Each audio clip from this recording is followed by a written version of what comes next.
back with a new reel and my today's reel is about stampede in Kumbh Mela 2025.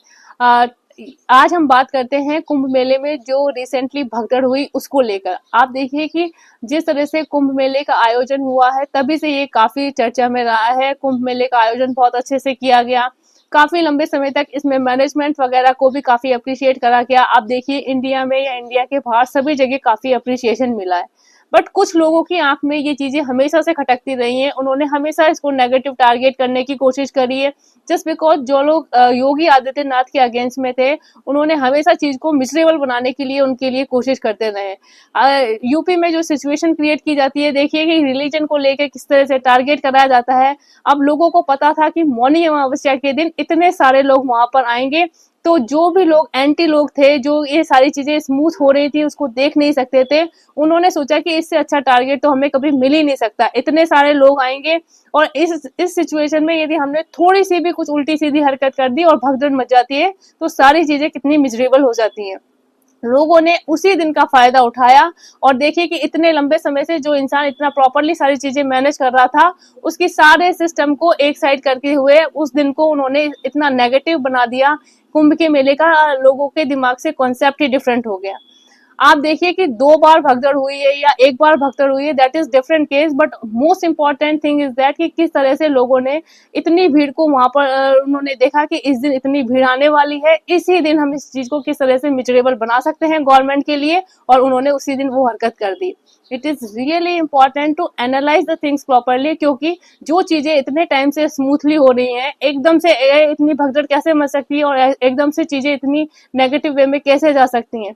कितने लोग थे जो कि योगी आदित्यनाथ के अगेंस्ट में हैं, वो जिस तरह से काम करते हैं वो उनके आंखों में हमेशा से खटकते रहे हैं, और डेफिनेटली वो लोग इस चीज का फायदा उठाना चाहते हैं। ऐसे बड़े ओकेजन से अच्छा उनको क्या फायदा मिल सकता था? इतनी सारी गैदरिंग से अच्छी तो कहीं उनको गैदरिंग मिलेगी नहीं, और उन्हें पता था कि यहाँ पर जरा से कुछ सुरसुरी छोड़ दी तो चीजें कितनी मिजरेबल हो सकती हैं गवर्नमेंट के लिए, और उन्होंने उसी का फायदा उठाया और इस लेवल पे चीजें लेकर आ गए।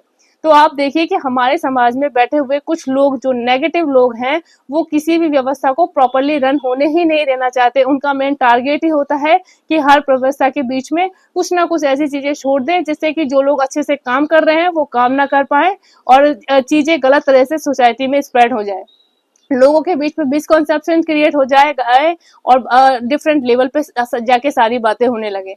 सो it is really important to understand and analyse the things properly कि किस तरह से कुछ लोग जो कि चीजों को प्रॉपर नहीं होने देना चाहते, जो नेगेटिव लोग हैं जो कि गवर्नमेंट के अच्छे काम को टारगेट करते हैं, वो किस तरह से चीजों को स्प्रेड करते हैं, किस तरह से ओकेजन्स ढूंढते हैं कि कहाँ पर हम किस तरह से इसको मिसयूज कर सके और गवर्नमेंट के अगेंस्ट में काम कर सके। आप किसी भी इंसिडेंट को लेके देख लीजिए, हर जगह किस तरह से डिप्लोमेसी करी गई है, किस तरह से चीजों को स्प्रेड करा गया है, किस तरह से मिसकम्युनिकेशन से स्प्रेड करे गए हैं, चीजों को नेगेटिव बनाया गया है। ये समझने की बहुत ही जरूरत है and I hope people will understand it. जो लोग समझते हैं कि he was doing great job in this Kumbh का मेला, और उनको सबको पता है कि उन्होंने कितना अच्छा काम करा है, they understand it.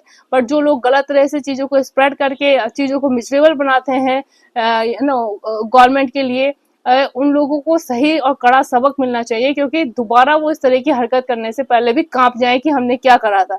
So it is really important कि सारी चीजें प्रॉपरली उनको यदि स्टेप बाय स्टेप ले जाके चीजें देखी जाए, कौन इसके पीछे है पता करा जाए, तभी हम एक अच्छा सिस्टम रेगुलेट कर सकते हैं हमारी कंट्री में। क्योंकि जो लोग चीजों को नेगेटिव वे में लेके जाते हैं वो काफी तादाद में है और वो चीजों को गलत तरह से बहुत फैलाते हैं, और उसका ही नतीजा है कि हमारी सोसाइटी एक अच्छे वे में नहीं मूव ऑन कर पाती है। हर किसी बड़ी सिचुएशन में कुछ ना कुछ नेगेटिव चीजें आ जाती हैं जस्ट बिकॉज ऑफ देम। वो चाहते ही नहीं है कि चीजें प्रॉपर और अच्छी तरह से हमारी कंट्री में हो। We have to understand and analyse this people and hope you guys get it well. Bye bye, have a nice